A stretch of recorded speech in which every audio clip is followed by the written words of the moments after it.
नमस्कार विद्यार्थी मित्रांनो, या व्हिडिओमध्ये आपण केरळ राज्यातील MBBS संदर्भाने माहिती घेणार आहोत।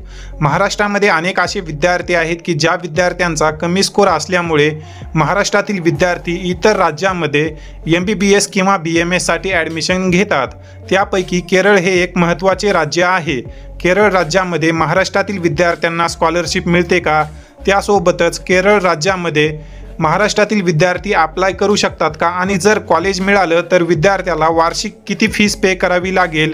त्या संदर्भाने आपण या व्हिडिओमध्ये सविस्तररित्या माहिती पाहणार आहोत। सध्या केरळ राज्यातील MBBS, BMS व इतर जे काही मेडिकलचे कोर्सेस आहेत त्यासाठी रजिस्ट्रेशन सुरू झालेले आहेत।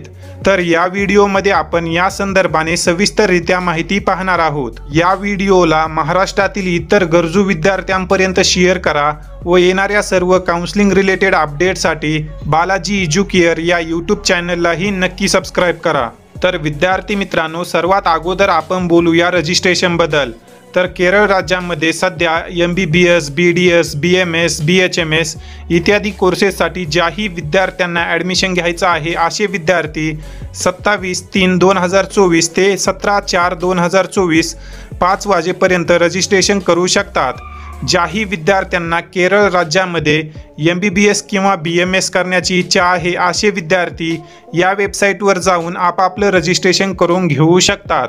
राहिला प्रश्न, यामध्ये महाराष्ट्रातील विद्यार्थी अप्लाय करू शकतात का? तर यस, महाराष्ट्रातील ज्याही विद्यार्थ्यांना या राज्यामध्ये MBBS किंवा BMS ॲडमिशन करण्यामध्ये इच्छा असेल असे सर्व विद्यार्थी या राज्यामध्ये MBBS, BMS व इतर जे काही मेडिकल फील्डचे कोर्सेस आहेत त्यासाठी अप्लाय करू शकतात। त्यानंतर अनेक महाराष्ट्रातील विद्यार्थी व पालकांचा प्रश्न असतो की जर आम्ही आउट ऑफ स्टेट म्हणजेच महाराष्ट्र सोडून इतर राज्यामध्ये MBBS किंवा BMS साठी ॲडमिशन घेतलं तर आम्हाला स्कॉलरशिप मिळेल का? तर विद्यार्थी मित्रांनो, जे काही तुम्ही ॲडमिशन घेणार आहात महाराष्ट्र सोडून त्या ठिकाणी तुमचं अलॉटमेंट ओपन कॅटेगरीमध्ये होतं व तुम्हाला जे काही तुमची कॅटेगरी असेल त्या कॅटेगरीचे बेनिफिट मिळत नाहीत।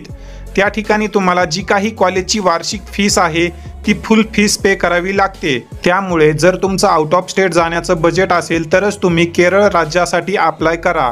आता आपण थोडक्यामध्ये केरळ राज्यातील प्रायव्हेट MBBS कॉलेजचं फी स्ट्रक्चर पाहूया, जेणेकरून जर तुमचं त्या ठिकाणी सिलेक्शन झालं तर तुम्हाला वार्षिक किती फीस पे करावी लागते याचा एक अंदाजा तुम्हाला मिळेल। तर विद्यार्थी मित्रांनो, जर तुमचं केरळ राज्यामध्ये प्रायव्हेट MBBS साठी सिलेक्शन झालं तर त्या ठिकाणी तुम्हाला ऑन ॲन ॲव्हरेज 7 लाख रुपये पर इयर एवढी फीस भरावी लागेल। त्यामध्ये हॉस्टेल आणि मेसचे चार्जेस सेपरेट राहतील याची तुम्ही नोंद घ्या। जर तुमची वार्षिक 7 ते 8 लाख रुपये फीस भरण्याची तयारी असेल तर तुम्ही केरळ राज्यासाठी रजिस्ट्रेशन करू शकता। राहिला विषय कट ऑफचा, तर सर्वच विद्यार्थ्यांचे जे अलॉटमेंट आहे ते ओपन कॅटेगरीमध्ये होतात।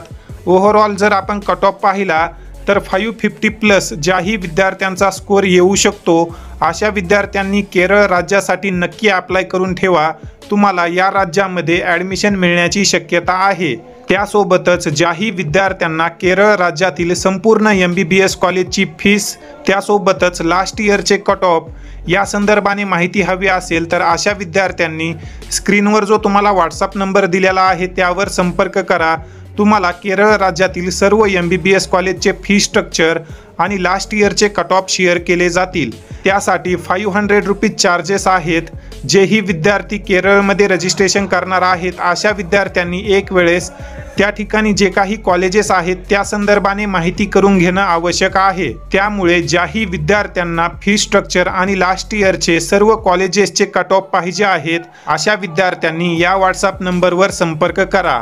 या संदर्भाने जर तुमचे काही प्रश्न असतील तर तुम्ही कमेंट सेक्शनमध्ये विचारू शकता। त्यासोबतच ज्या विद्यार्थ्यांना रजिस्ट्रेशन करायचं आहे अशा विद्यार्थ्यांसाठी केरळ राज्याची रजिस्ट्रेशनची जी लिंक आहे ती डिस्क्रिप्शन बॉक्समध्ये देण्यात आलेली आहे। त्यावर क्लिक करून तुम्ही केरळ राज्यामध्ये रजिस्ट्रेशन करू शकता। या ठिकाणी आपण या व्हिडिओमध्ये थांबूया। धन्यवाद।